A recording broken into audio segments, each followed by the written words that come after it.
So first of all, I just want to thank everybody for being here at this third annual Lockdown Fundraiser.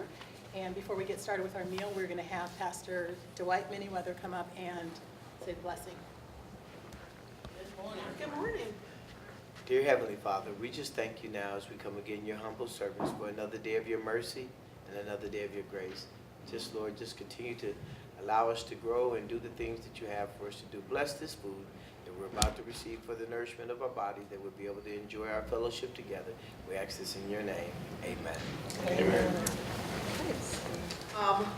First of all, I'd like to give a shout out to Hoffman Corporation for being our presenting sponsor today. So I'd like to give them a round of applause.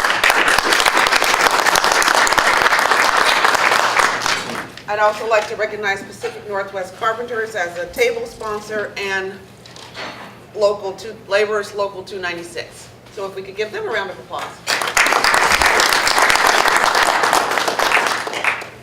As well as other sponsors, I'd like to recognize R2M2, Brundish Bone, Concrete Pumping, Whitaker Ellis, Clean Energy Works, Hoffman Structures, Hilti, Cal Portland, Senator Robert Boyer, and PDC.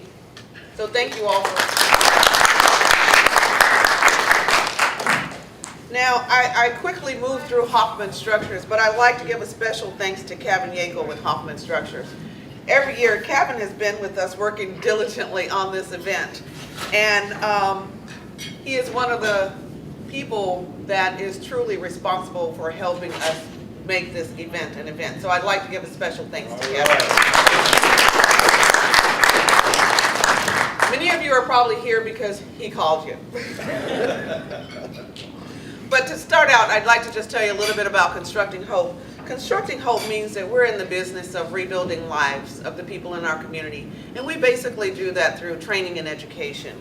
So to tell you a little bit about the history about our program, Constructing Hope was born through Irvington Covenant Community Development Corporation. And it was the vision of Pastor Henry Greenwich.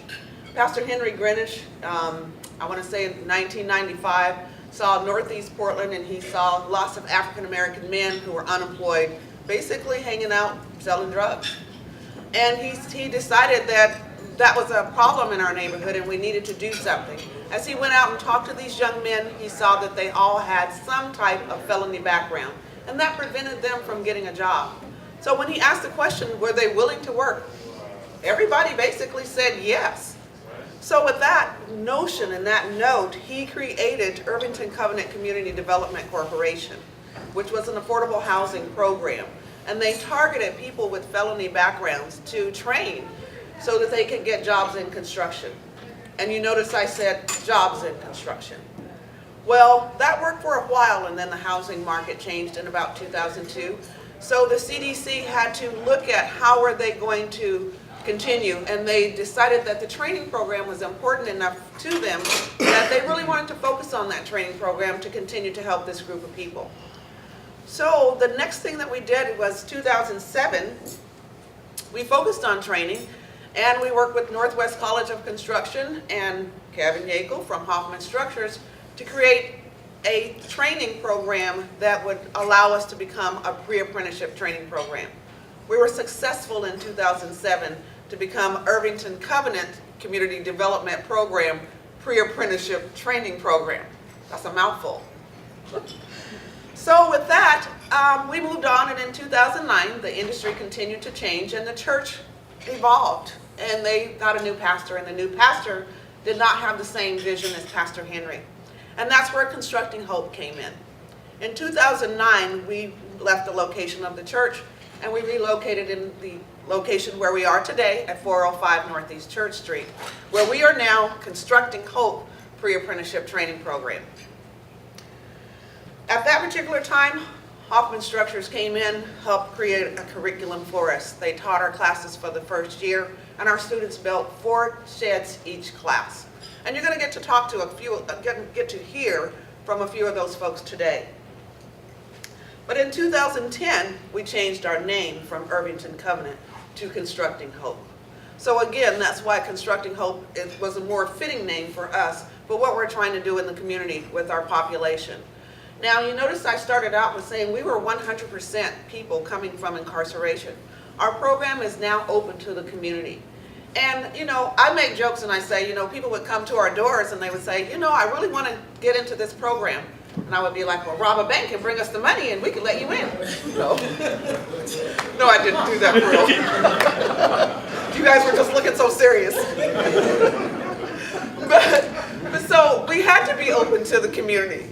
So with that being said, more people in the community just start coming to the program because as we look around, that training, that skills, the level is not in the schools anymore. So where else would a person have an opportunity to actually enter the trades? We know that it's not an easy thing to do, and there are certain things that you need to have in place if you've never been in the trades or you don't have a father or brother or in-law or someone to show you the ropes of how to get in.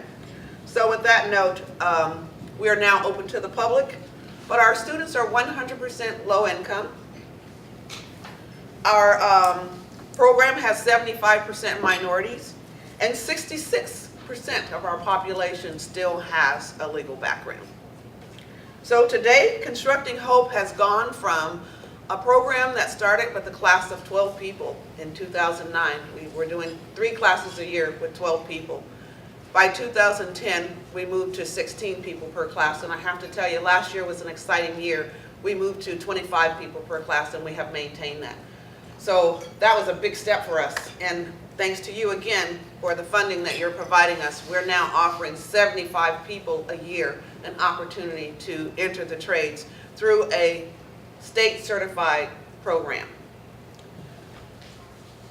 So I'd just like to also say, during that juncture, 2013, we enjoyed the work that we were doing so much, we decided that we needed to have a youth component. How do we, again, go back and reach back, and now that we have our adult population, how do we grow people into this training program? And we started a youth program. We work with Northwest College of Construction, and last year we had a youth program that brought in 20 youth, and 20 youth were from alternative schools. They were from the juvenile justice system with Multnomah County. Again, these are kids who, if you look at, not everybody's going to go to college, and I remind everybody that the first college started in construction. We were the first, then everybody else came along, and then you had universities. So now we're going back to that. These students need an opportunity to know that construction is a great career, and there's an abundance of avenues within that career. So with the youth program, we started with 20 students. We ended with 20 students after 3 weeks. And I'd like to invite you to go to the Boley website or to go to Constructing Hope's website and take a look at our youth video. It's awesome. I want to do it myself. They did so much hands-on that I thought it was almost as good as our adult program. Almost. But, so again, please take a look at our youth program, and the program was so successful that 2015, we're increasing that from a 3-week program to a 5-week program. So if anyone here has young people between the age of between 16 and 24, we'd love to invite them to come and join us this summer at our youth program. On that note, I'm just going to thank you all again for helping us grow Constructing Hope. I'd like to let you know that our program, we could not do this without your support, and it is really just meaningful for us, and we thank you so much that you took the time to come out and join us today, and you took the time to help celebrate the successes of the young men and women that have graduated from this program.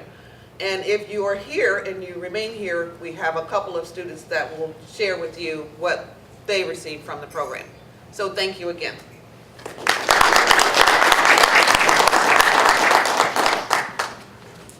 And at this time, I'd like to invite up Royal Harris. He's our case manager who helps the young men and women through our program.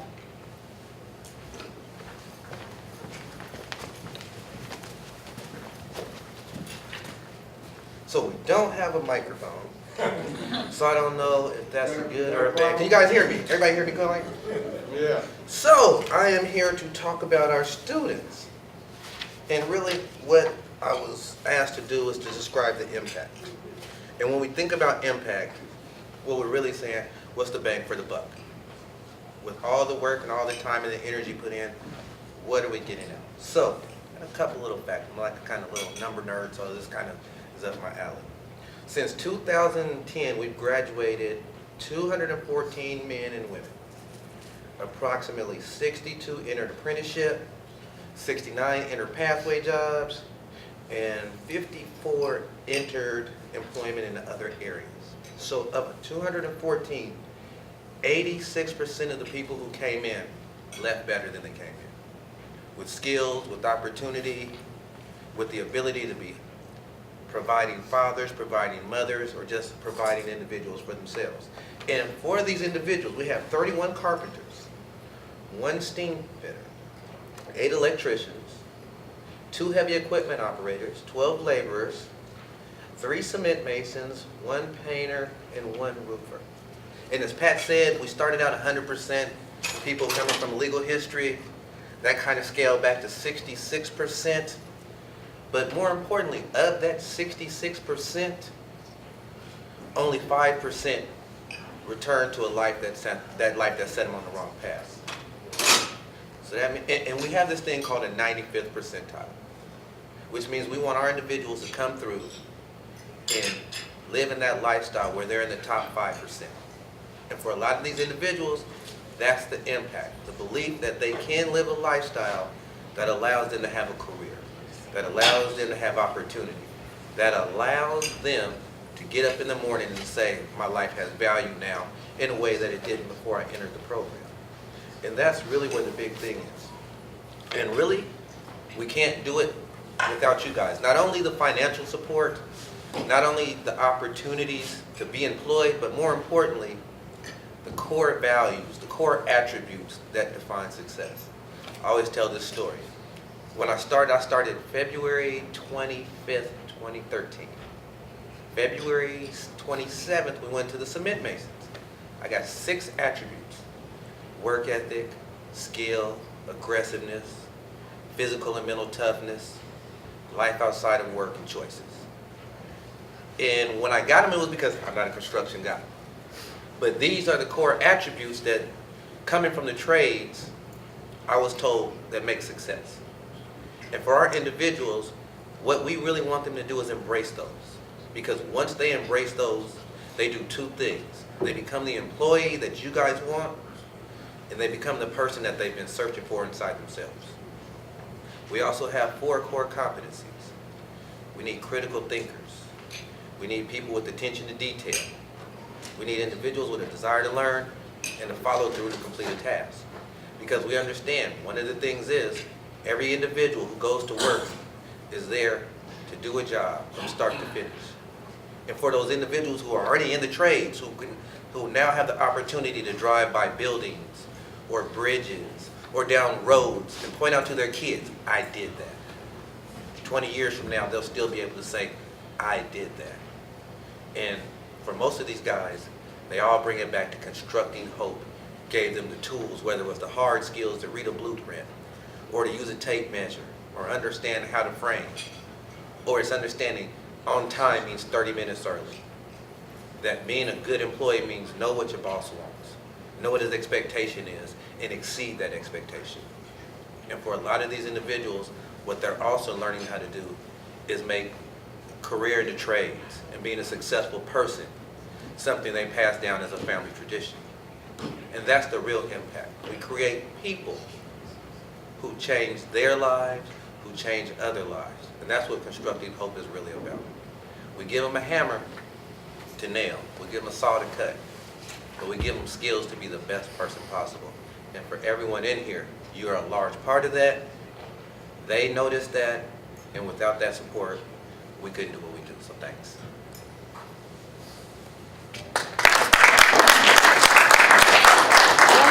Why don't you go ahead and introduce our student guest speakers. Okay, so we have 2 student guest speakers today. Actually, I'll start off with another one. We had 3 student guest speakers today, but fortunately, as I was calling to see if one of them hadn't checked in yet, She let me know she just got called out on a new job doing a seismic upgrade downtown. So, unfortunately for us, we don't get her eloquence, but fortunately for her, she's getting paid. So at this time, I'd like to start with Doug Himes, who is a graduate of our program. Come on, Doug.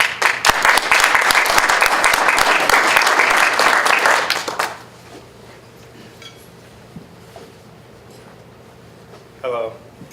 I'm with the Local 48 IBEW. Right now I'm a material handler, and I can definitely say Constructing Hope helped me in getting into the trades. It was something that I thought about, that I wanted to do, and then when I got there and I met Royal, and I met Fred, and I met Pat and Percy, it just all the way transformed me into being a man of trades.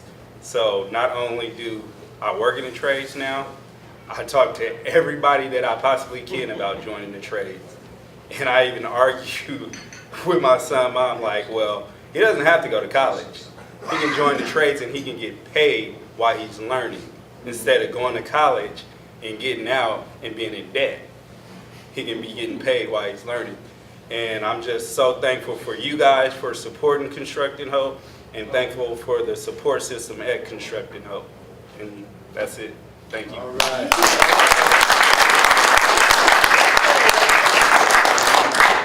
I want to let everybody know, first and foremost, he talks way more than that, so he has that.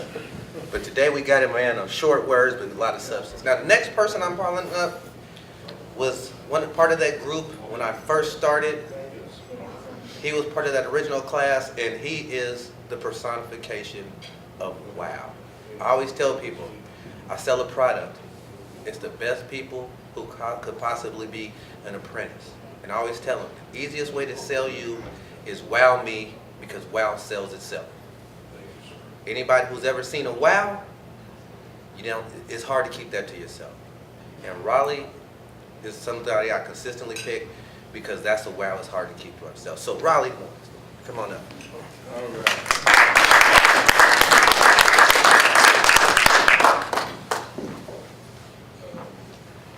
Hello, Hey. my name is Raleigh Morrison. I'm a third-term carpenter apprentice. Graduated from Constructing Hope. Before that, I was with Home Depot for 12 years, which to me is a job. You go to work, you get off, you do it repetitiously over a period of time. You get to build rapport with people, but that's what it was. It was a job, and then I was at the point in my life, I'm starting to get kind of old, coming in, 48 years old.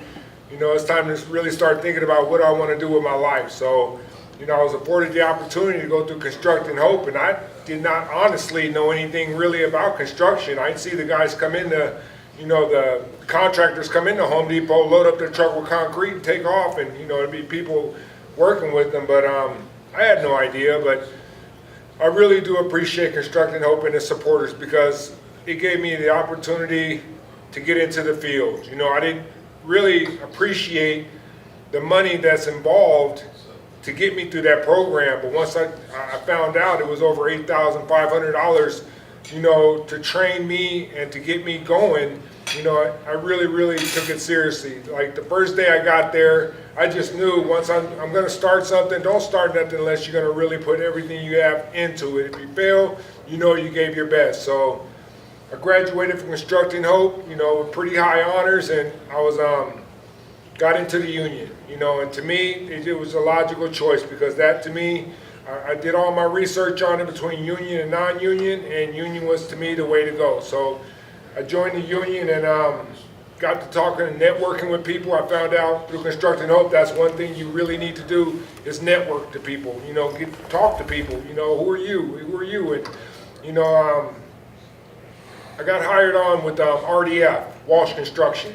I've been with them for over a year now. I've completed 4 jobs, and I can't tell you that it was easy. I can't tell you that it was, it was so much fun that I couldn't wait to go to work the next day. No, last winter I was cold, I was freezing, my back was hurting, and I was just tired, but like Royal said, I took all the advice and everything they told me at Constructing Hope. Show up to work a half hour early. Come with an attitude. Come like you, no matter what. If I don't know it, I'm gonna learn it. You know, you only have to show me once. Just show me once. Like my quick example is my foreman on the job. He's like, Raleigh, go get me a roto hammer. And I ain't got a clue what a roto hammer is. So I run over to the neck box and I'm running around looking for it. I just grabbed a whole bunch of tools. I found like 6 tools. Yeah, one of them's gotta be a roto hammer. It's like, wow, at least you didn't come back empty-handed, you know? So, you know, like I said, I've been really enjoying my career, and that's what it is to me, is a career. I'm coming up on being vested in my pension. You know, I got health insurance, dental, you know, and me and my wife, we have 8 kids, and 6 of them are out the house, so we got 2 to go. You know, I've been in my house for 25 years, and it's coming up on time to really start looking at my life seriously. I got, you know, a background, but when I show up for my job, they don't look at my background. They look at me like, is this man really to work? Is he here to work? You know, he's here a half hour early, you know. What kind of attitude does he have? Does he bring a smile to his face? Does he get along with everybody? Yes, yes, and yes. You know, that's what it's about to me, is just really dedicating myself and really appreciating what Constructing Hope has done for me. They really gave me opportunity I never thought I'd be able to afford, and I really do appreciate it. And I appreciate all the sponsors, and God bless all you guys. All right.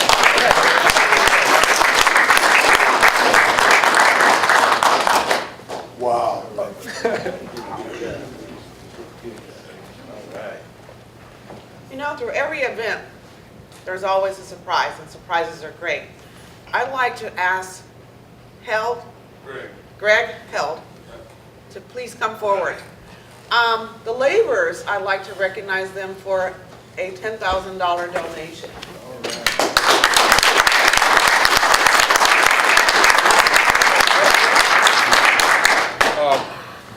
Thank you for the invite here.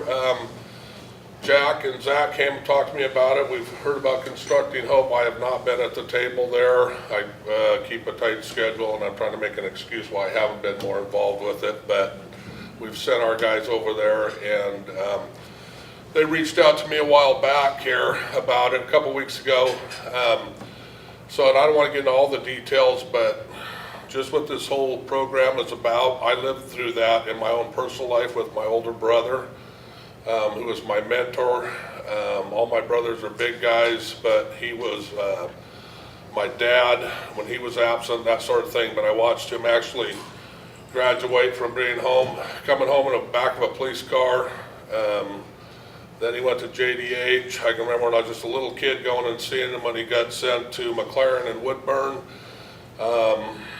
You know, him looking at me and saying, "You only look at me," because he was so protective. Then he went to correctional institution out in Salem. Then he went off out of state. I had the police show up at my house in the middle of the night, hearing my brother and his company that he was keeping was in town, where my mother was crying and screaming and saying, "We want to look out the windows." And what they call the SWAT team now, were outside with shotguns surrounding my house looking for my brother. He was incarcerated in Nevada, I know. Ended up in prison, got out of prison. Was driving a dump truck after he got out. He got an education in prison.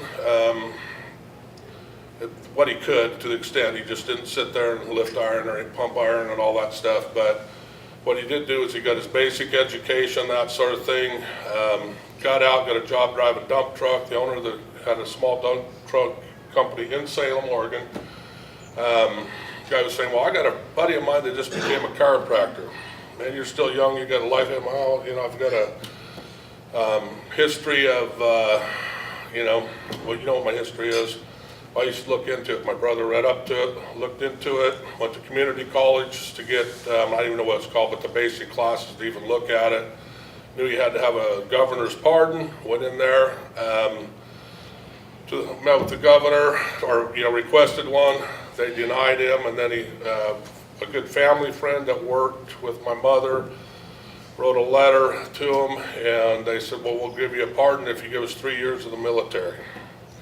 So that's how committed, how much he turned his life around. He joined the military, went in there in the Army, and became a Ranger, airborne.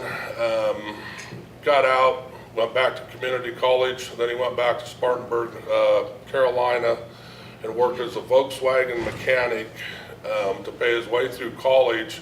And my mother, raising 8 kids, working as an RN that walked to and from work on the graveyard shift to make extra money, was using her Visa cards, whatever, and she could hardly make rent. So I watched a program just like that, or this here. I've seen it firsthand, so I believe in second chances. And my brother's passed now, but to this day, all the Hell Boys are good-sized guys, but my oldest brother was the smallest one. I'm not so sure how that happened, but he had more heart. He's been my mentor. He still is to this day. So these programs do work, and that's what they put into it. It doesn't work for everybody, but it's about personal choices and being committed. So I'm glad to be able to make a contribution to our Oregon Southern Idaho LESSIT program, which we just formed 2 years ago. We still contribute to the Northwest LESSIT, but we also started a program here in Oregon. So basically it's a cooperation trust between the employer and the the contractors and the union. So it's done well, and thank you. All right.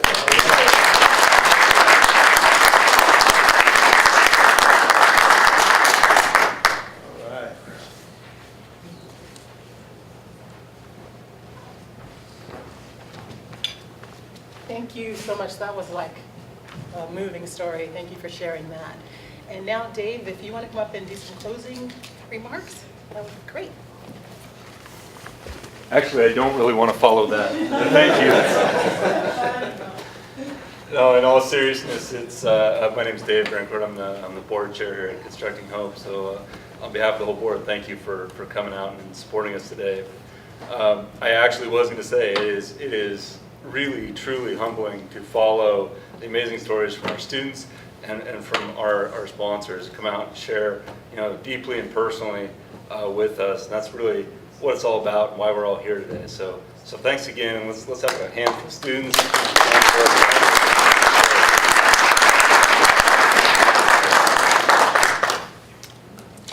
I'm with Hoffman Construction, and we are the presenting sponsor here today. So I'll talk a little bit about why we do that, why we support this program, and why I support it personally. I'll keep it short because I am also aware that I'm the only thing standing between you and the rest of your day. So we'll wrap this up and get out of here pretty quickly. But I think in our industry we're pretty uniquely positioned to help people who are coming out of a colored background, whether it's a legal history or just a cycle of poverty or whatever it is they're trying to break out of, and actually offer an opportunity for a career. And you've heard people talk about that today. There's a difference between a job and a career. And this is an opportunity. We're trying to build the foundation for people to actually have a career where they can actually go out and support their families, send their kids to college if that's what they want to do, take a vacation, buy a home, do the things that they actually dream about doing and make it a reality. There's not a lot of other industries where those options are available. And this is truly one of them. So I think it's incumbent upon all of us in the industry to make sure that people have those opportunities, and Constructing Hope is obviously a vehicle that we can all get behind to provide that opportunity. So that's why we do it. I think we also have a shortage of qualified, good people in our industry, and so it's somewhat self-serving, to be honest, because we need good people to build the buildings that we build, and this is a great vehicle for people to get into the trades and learn how to do that. So it really does come full circle and benefit everybody. Personally, I think I've seen a lot of people get sucked into the cycle of poverty and crime and everything that comes from that, and just there's nothing more rewarding to me than seeing people break out of that cycle and actually pick themselves up and get up and come to work every day. And it's not easy, as we heard. It's not always easy. It's definitely hard, but people can do it, and that's just so inspiring to me. So there's nothing more rewarding that I do. So I really appreciate the opportunity to be a part of this. I'm On behalf of Hoffman, on behalf of everybody else who's here, I want to thank all the sponsors. Again, I want to thank Kevin Yinkle for sitting diligently back there and continuing to pester everybody and spam everybody he knows and try and raise more money. I especially want to thank him. He covered the food for today, so I like to eat personally, obviously, and so I want to thank Kevin for that as well. And then I know Pat has some thank yous she wants to do, but I do want to take out some time and just thank Pat Daniels for all the work that she does. She's really one of the unsung heroes in this community, I think, and she doesn't often get the recognition that she deserves. She's still back to work. She's not even paying attention. So again, thank you all for being here, and enjoy the rest of your day.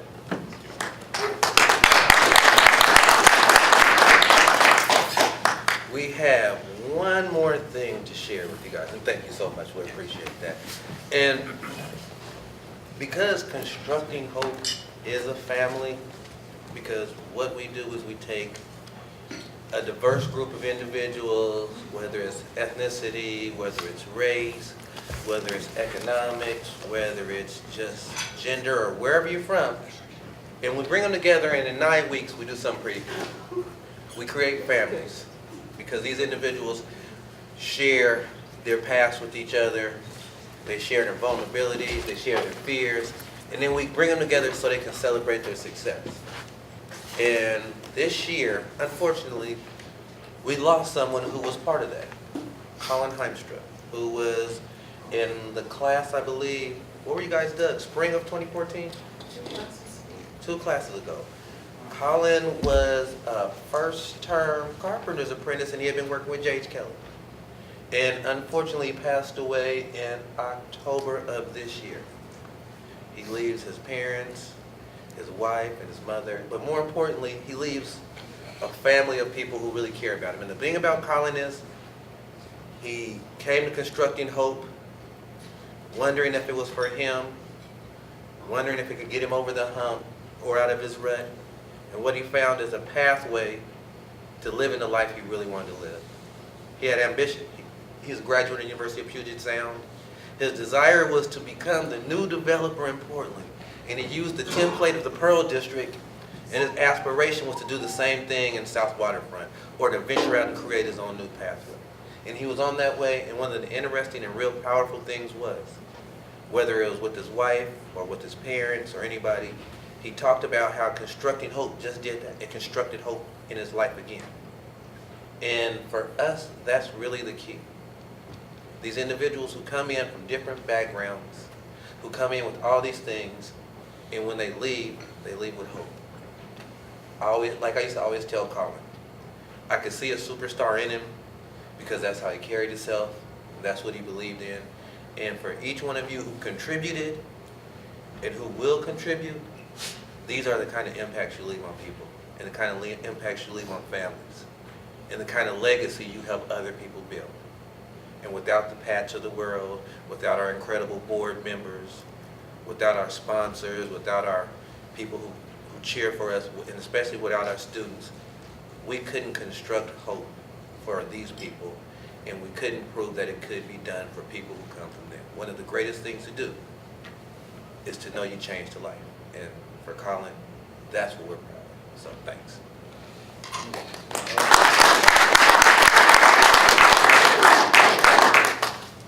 And you guys, you know what? I want everybody to just stand and look at the person next to you, because fundraisers are incredible. And I want you all to know the laborers, everyone's donations in this room, we never told you what our goal was to begin with. Our goal when we started out today was to raise $30,000. I'd like you to stand up and shake everyone's hand in the room, because we reached our goal of $30,000.